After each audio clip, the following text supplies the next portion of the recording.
pala guys, may i-check muna ako dito ng ano, Whirlpool na ref. No frost, no Whirlpool. Yan o. So, di daw gumagana yung ano niya. I-check ko muna to kasi hingat ng mga bubit yung ano, wiring sa ano, putol-putol o. Putol yung sa overload niya. Tapos ito palitan ko na rin to kasi ayan o, ginat-gat na ng mga mababait. So, no frost nga pala to. Ano ko muna to. Ang ano sa akin, ano daw, gumagana daw to pero hindi daw lumalamig. So i-check ko muna to kasi ang duda ko dito ito, gumagana lang yung sa blower niya kasi nakadirekta na tong blower niya. Inano na to, ni-refer na rin to ng ibang technician. Yan yung wire niya na sa blower, baka yun lang gumagana.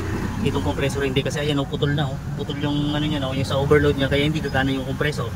So iano ko muna siya, baka mamaya lumalamig pa naman to, may freon, sayang. Kaya hindi ko muna siya individual. I-check ko muna to. Kasi no frost naman to. Daming ano, ginat-gat ng mababait. No?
Dito guys sa testing namin kung okay pa siya.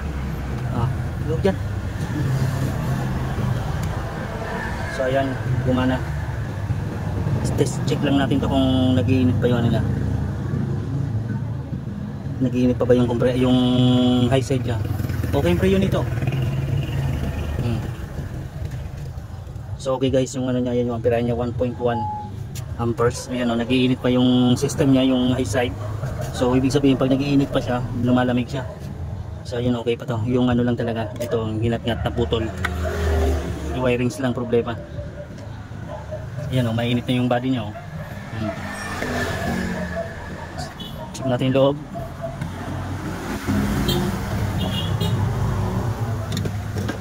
Tanggalin lang muna natin to. Ayan, okay yung blower niya.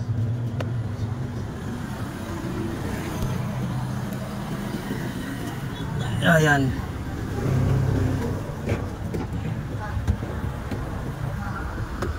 So ayan guys, okay pa. Ano lang to, wirings lang problema.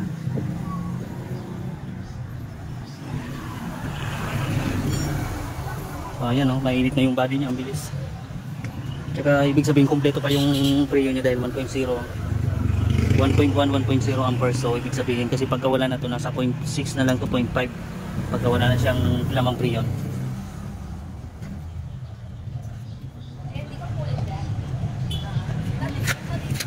So testing lang muna namin to guys.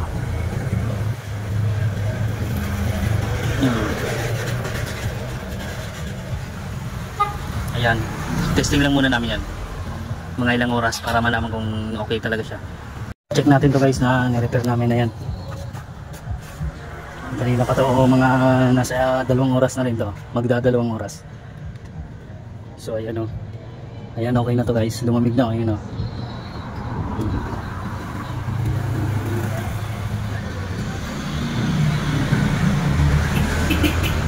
Ayan, nag-usok-usok na yung lamig niya oh. So ayan, check natin yung ilalim. Pati ilalim niya okay na to. Linisin na lang namin ito mamaya. Pwede na ito deliver mamayang hapon. Medyo malayo-layo kapag kakatira namin yan. So ayan guys, okay na yan.